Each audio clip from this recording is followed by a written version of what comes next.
आपकी विश्व समाचार अपडेट में आपका स्वागत है। ब्रिटेन ने प्रोजेक्ट नाइटफॉल लॉन्च किया है, जिसका उद्देश्य यूक्रेन के लिए लंबी दूरी की बैलिस्टिक मिसाइलें विकसित करना है। ये मिसाइलें लोसी क्षेत्र के भीतर गहरे लक्ष्यों को भेदने में सक्षम होंगी। घोषणा ब्रिटिश रक्षा मंत्री जॉन हीली की यूक्रेन यात्रा के बाद हुई, जो रूस के बड़े मिसाइल हमलों के साथ मेल खाती थी। इन मिसाइलों की मारक क्षमता 500 किलोमीटर से अधिक होगी और ये 200 किलोग्राम का वॉरहेड ले जा सकेंगी।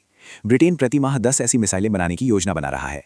इस बीच रूस यूक्रेन के खिलाफ अगले बड़े हवाई हमले की तैयारी कर रहा है, जिसमें एक नई हाइपरसोनिक मिसाइल प्रणाली का परीक्षण शामिल हो सकता है।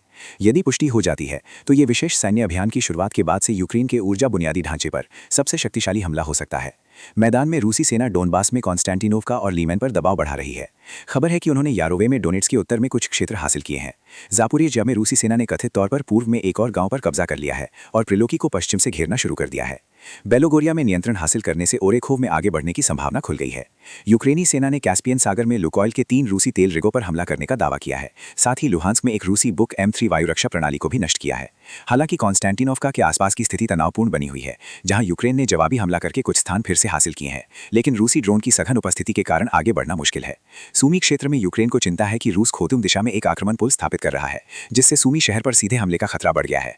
यूक्रेनी सेना का कहना है कि वे ऐसे सभी प्रयासों का पता लगा रहे हैं और उन्हें विफल कर रहे हैं। रूसी सेना ने सूमी प्रांत में कई गांवों पर नियंत्रण कर लिया है, खासकर उत्तर में, जो रूसी कुर्स्क प्रांत से लगा है। सुनने के लिए धन्यवाद।